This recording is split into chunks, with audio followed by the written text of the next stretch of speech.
Greetings, everybody. Welcome back to my little spot in the universe called Rants of Reason. Very unprofessionally done, as you can see, unscripted, completely off the cuff, and unedited. Raw. Anyways, today I want to talk about taxation without representation. Now, that was the rallying cry for the birth of the American Revolution. Taxation without representation.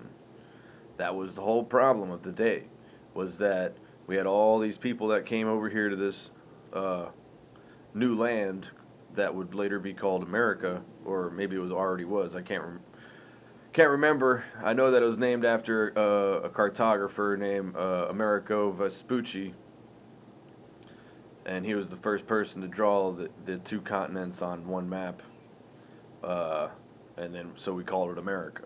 Anyways, that wasn't the point of today's talk.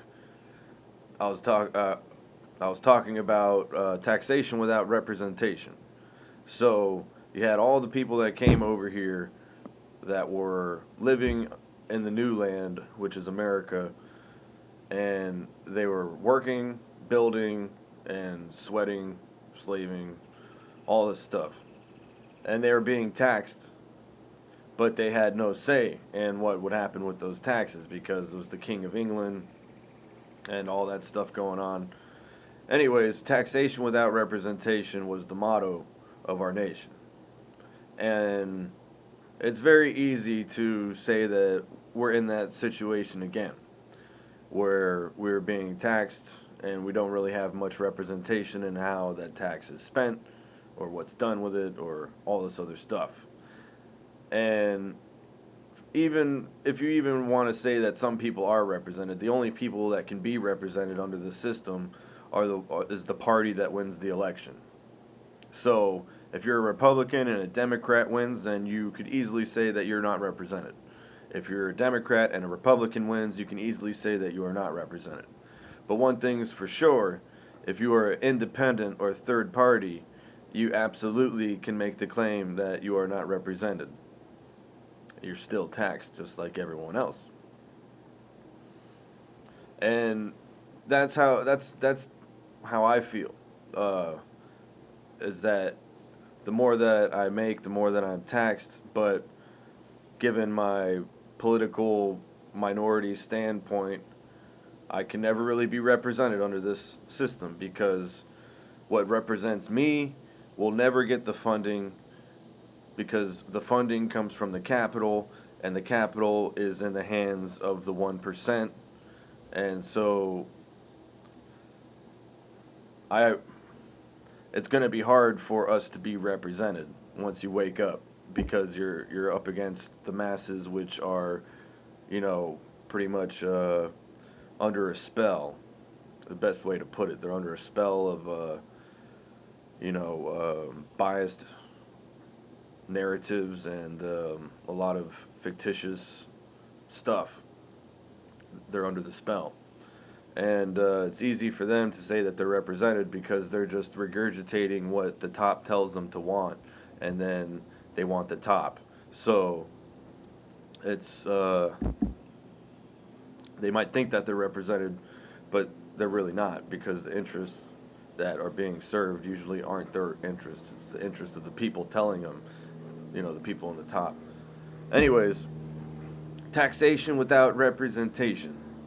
If we want to fix it, we have to do something about it that is beyond just voting for any particular person because we know voting with one winner is not a representative. It doesn't represent all the people. It only represents the people that won.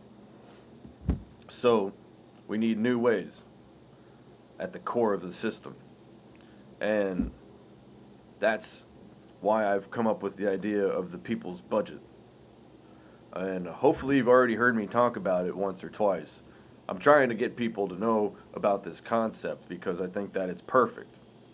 And sure, there's some arguments that could be made, and we could address those issues and solve them. That's why we need to think about it and talk about it. That's why I need to talk about it, spread it, and hope that you adopt it, think about it, make it your own idea. Let's all make it our own idea and come up with the best alternative for the people's budget that we can. So the people's budget says that each one of us, when we file our federal taxes, we get to choose which part of the national budget our taxes get allocated towards. So that way, we are having a direct decision, direct representation on our taxation, which should be the ideal of this nation, is that we have not that we have direct representation of our taxation. Because if taxation without representation was the reason we created this, then represented taxes is what one of our goals is. So this is how we do it. It's people's budget. So, and you could do it at any level, right? It's not just the national budget. You could also do this on a state, city, county. You could even do this in your club, your motorcycle club, or your union, or your corporation. You know, if you're gonna take taxes, then you should have a say in how it's spent, and a direct say, because the minority of people have no representation under democracy. When you say the majority is what wins, and that's what it only represents the people that voted that won. So, and we want to be able to represent the people that lose too, because we're all Americans. Why would you want anyone to be a loser here? Well, I want all my American brothers and sisters to be winners. Uh, and that's I want the world to win. You know, I want all of human beings to win. I don't want to make losers, and I don't want to have to be a loser. I want everyone to be a winner. And the way that we can do that regarding our taxes is that if we have a direct say on how our specific individual taxes are used. People's budget. So the two main complaints that we have nowadays from all sides, top down, left, right, is how our taxes are spent, and or I should go how our taxes are spent and how much of our income is taxed. So these are the two main complaints. Some say it needs to be higher, some say it needs to be lower. So in addition to choosing how your taxes will be spent, we need to find a way to choose how much of a percentage you will be taxed. And that's also covered in the people's budget. So imagine you get your tax form and you're trying to decide how much of a percentage of my taxes do I want to pay. The way that we incentivize the taxes is that it's like a membership tiers, right? You got your gold, your bronze, your platinum, whatever. You can name it however many different tiers you want. But for someone to pay, uh, if somebody doesn't mind paying taxes, or if they want more benefits, they can pay higher taxes. So you can have different categories up to 85% or so. And if you're paying that high of a percentage of taxes, you get a guarantee of membership benefits, of government benefits. If you know that if you give a majority of your income, but if you know you're going to be taken care of in terms of you're going to have supplied housing, uh, transportation, food, health care, education. If you knew all the essentials and necessities of life would be fulfilled by a higher percentage, you might be inclined to do that. To say, okay, I just know, I just fill it out at 80%, and I don't really worry about anything after that. I know I'm going to be taken care of. I might not get a lot of the lavish, extravagant things, but I know I'm taken care of, and I know that I got time to really spend the time how I want to do it, pursuing what I want to and what I think will be the best service to humanity and the earth.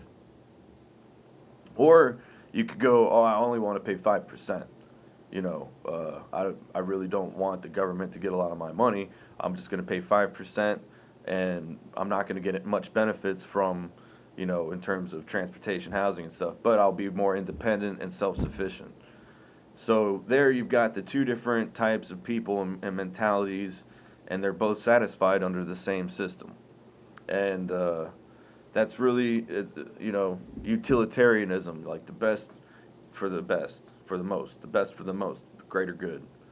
And that's not, the greater good doesn't just mean whoever gets the most votes, because you still got that large section of unrepresented people. And for the greater good, you'd want to say, okay, well, how can I further get in there and represent this section and that section and that section? I want them all to be represented for the greater good. Then we'll have less complaining. Everyone will be happy. We'll have less corruption in the middle. And of course, there's things that need to be addressed, like what happens if there's a necessary function of government that is not being funded because it's not popular or whatever. Well, you see, what this does, it creates the practice of campaigning for ideas and campaigning for different branches of spending instead of candidates. So you could have a campaign that says, uh, you could say that the roads have been severely underfunded, and you start a campaign and you talk to people and you get the word out, and people realize, okay, we're going to need more for roads this year instead of what I usually do of housing and education. You have campaigns based on ideas instead of people. And that's what we should be doing, because reason, which is what I'm trying to be all about here, the rants of reason. You hear me ranting away here. But reason should be between ideas and philosophies, concepts, instead of people. We should be discussing ideas, concepts instead of people. Because you see how easily we are distracted by what people are saying instead of concepts, ideas, philosophies, and policies. Po- politic, Politics should be all about policies, and those are the things that we should be deciding is policies and not people. So people's budget is the solution for against taxation without representation.